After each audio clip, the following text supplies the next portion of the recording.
I have kind of semi-wanted a rice cooker for quite a long time. I love rice, and I always cook rice in a pot, and it works out fine. It works out great, actually, but there's something about the ability to just put on a pot of rice and walk away and forget about it for hours, and then just come back to it whenever I get a little snacky or whenever dinner's ready, that I just love. I went with the Cuckoo brand rice cooker. It was at Costco.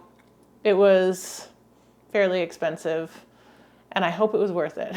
So I thought today I would test out the rice cooker while I also make one of my very favorite easy dinners, which is my broccoli curry. It's a Thai-inspired curry, and it's usually made with broccoli and lentils, but I'm doing it with broccoli and tofu today because I don't have lentils. And I'm making a few other substitutions too because it's just a realistic, night at my house, and I don't always have all the things. Let's talk about the rice cooker first. The pot itself, the actual insert, seems like it's a really heavy duty, high quality. It doesn't have like a cheap Teflon coating. It looks like it's made from something a little bit more substantial. I will try not to put it in the dishwasher, although I think it's technically dishwasher safe, but I just know that the more the dishwasher gets to things, the quicker they generally tend to wear out and wear down. So I'm gonna try and hand wash this one. There's also an inner lid that pops off really easily so you can clean it. I thought a good way to test it first would be to cook some brown rice. So I did some short grain brown rice. I did 2 portions worth, so that's 2 of the little cup that they give you.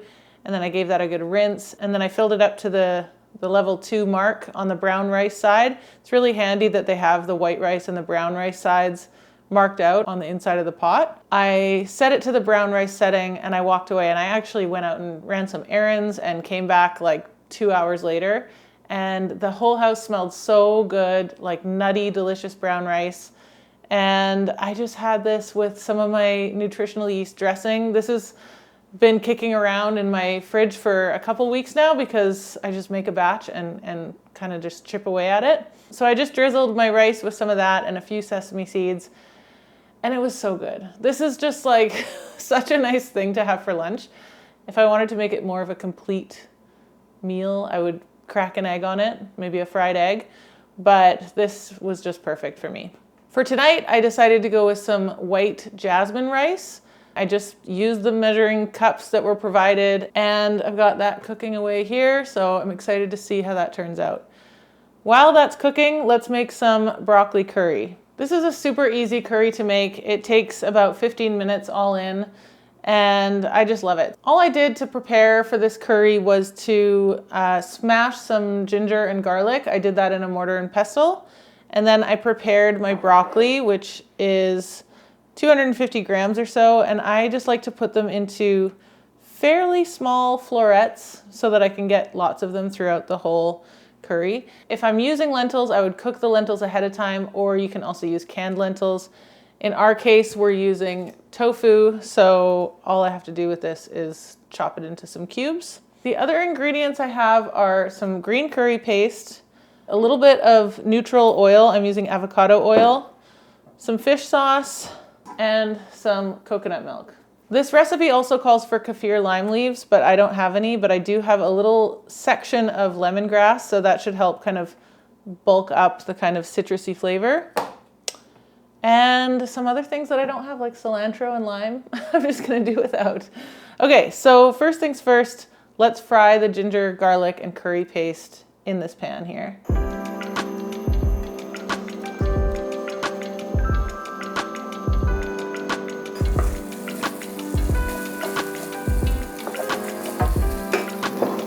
And then for the curry paste, this is about half of this little jar, which is about 50 grams. You can use green curry paste, red curry paste, whatever. And then I'm gonna add the coconut milk. This isn't very thick coconut milk. Normally I would use the thick part only at this stage, but I'm just gonna pour some of it in.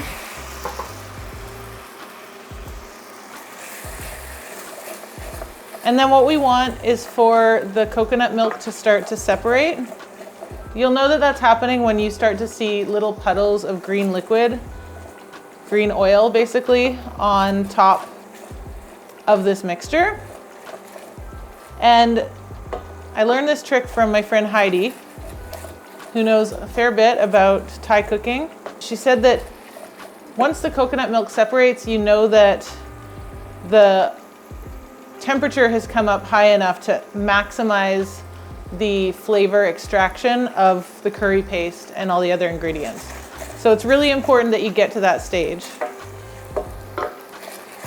I've also been watching a lot of Hot Thai Kitchen lately on YouTube. Great channel if you don't watch it. And I've been learning a ton. You don't want to add the whole can at this point because then it won't actually get hot enough. It'll kind of cool the pan down too much and it'll have a hard time getting to that kind of breaking stage. This is just right, so we'll let that go. This has been cooking down for about 5 minutes and it's on like medium-high heat.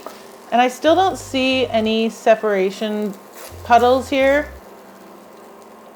And I'm starting to wonder if maybe because the coconut milk that I had was quite watery, it wasn't like the thick part that I normally use. I almost wonder if there's just not enough fat in it for it to even really separate. Because it's starting to get quite cooked and I'm still not seeing the puddles. So I'm just gonna pretend that I saw the puddles. You might run into this too if you are using less than excellent coconut milk.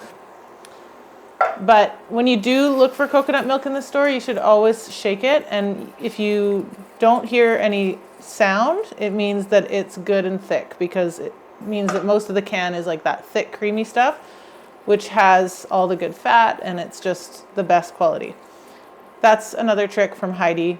Heidi, by the way, was a guest on the show a couple of years ago and she made Thai red curry. So I'll link to that in the description. And she happens to be the host of a local cable TV cooking show called Cooking on the Coast. So I'll link to that channel down below as well and you can watch her there. Okay, so bummer that we didn't get the puddles, but that's okay. Okay, so now I've added the rest of the coconut milk in, and now I'm just gonna add the lemongrass. If I had lime leaves, I would be adding that now. I'm just gonna crush it a bit.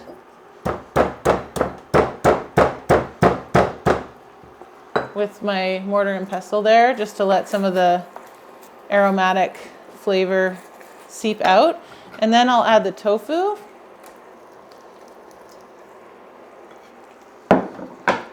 Try and get that exposed to some of this delicious, flavorful sauce. And then I'm gonna add the broccoli.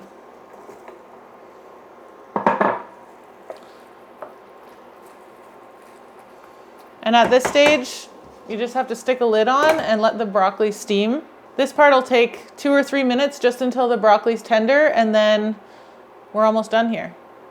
Now that the broccoli is nice and tender, I'm just gonna finish this off by adding some fish sauce. This is the key sort of salt source for this recipe, and it's 2 teaspoons or so, and I'm just gonna kind of eyeball it in my wooden spoon here.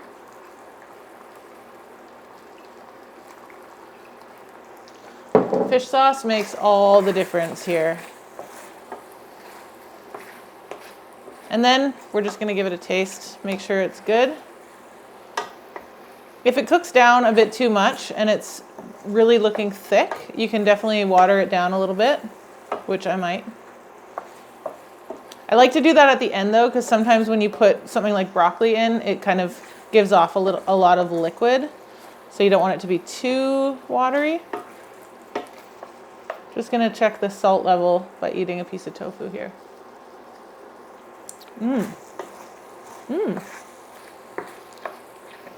Definitely could use a little bit more salt.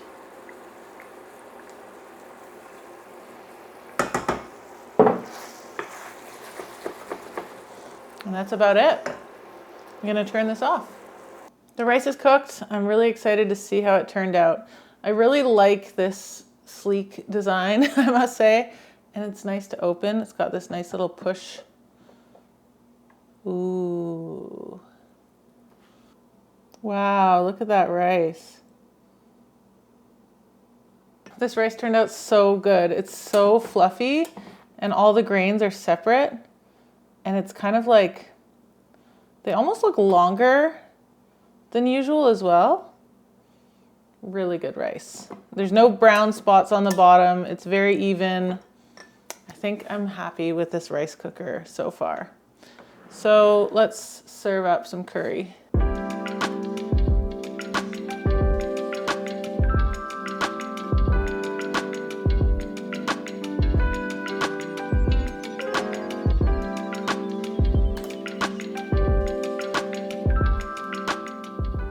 I don't have any limes, which is pretty tragic, but I do have some lemon, so I'll put a little lemon wedge there. And I don't have cilantro either, which is also pretty sad. But I do have some toasted peanuts, so I'll sprinkle some of those on top. And we've got dinner.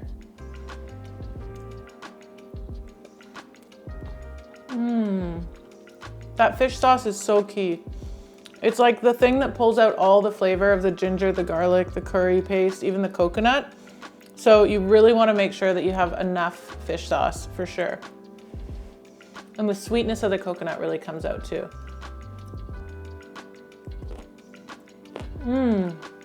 A little bit of cilantro and lime would not be a bad thing here. But this is pretty good. I'm happy. I'm really happy with the rice cooker. I think I'm gonna get a lot of use out of this, and I'm excited to cook with it all winter long for years to come. The full recipe for this broccoli curry is up on howtomakedinner.com. I'll leave a link to it below. And it's the real recipe. This has been a little bit of a spin on it. Key takeaways for this episode.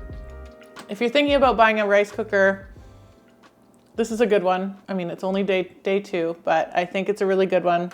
If you're gonna make any Thai style curries, make sure you get thick coconut milk, make sure you shake it, and never run out of cilantro and never run out of limes.